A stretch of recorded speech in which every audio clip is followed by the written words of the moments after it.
Another one in the win column for Donald Cerrone. We're backstage here at UFC 206. Obviously, you've got to be happy with the finish, but I heard you talking to your team and stuff. It didn't seem like you were totally thrilled with the overall performance. What's your assessment?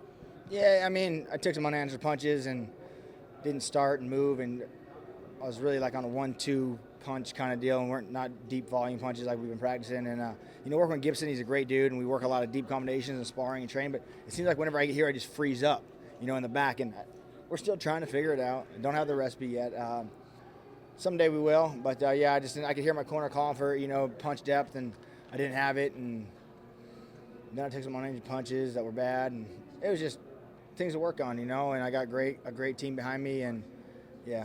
I want to talk about the team you have behind you. It seems like at the ranch you've really got a great formula to have a camp that's around you, to have people that are focused on your success as well as helping younger guys come up. How much does that affect your performances in the octagon when you've had this additional individual attention? Well, yeah, and of course you guys know I have Greg and Brandon, but I got these two guys standing right here, Jonathan Webb and Hector Munoz, and they both have families that their wives and kids understand, like, Daddy, you got to go for 8-9 weeks and live at the ranch. And it sucks to see them go away from their families, but it's also nice when we all come together like tonight and we get a W, and they get to go home and have a sweet ass Christmas now, and then we fight again in Denver, and then they get to have a sweet ass January. So, we live together, we die together, and it's cool knowing we're a family and they got me. I really feel like my team is important, and shit, I kill for them.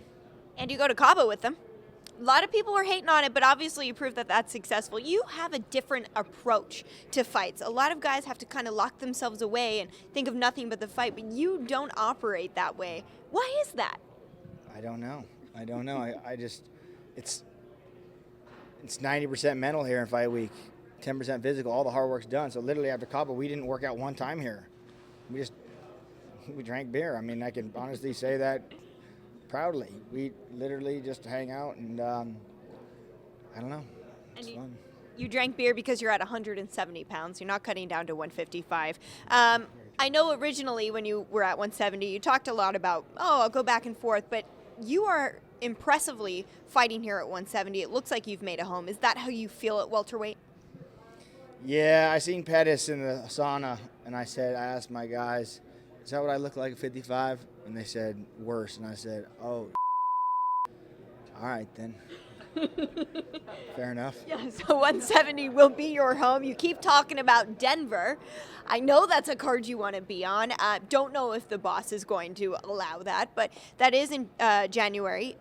Who would you like to face? Is there a name, or you just want to fight in your hometown? Yeah, I just want to fight I don't care. It never matters to me. The who never matters. I always tell Greg, hey, we're fighting January 28th. And he goes, who? I said, I don't know, but sure we'll figure it out. Yeah. Greg Jackson is standing off camera and he's laughing, so we'll see if that actually happens. Cowboy, it is always such a pleasure to watch you perform. Looking forward to seeing you back in that octagon, maybe in Denver.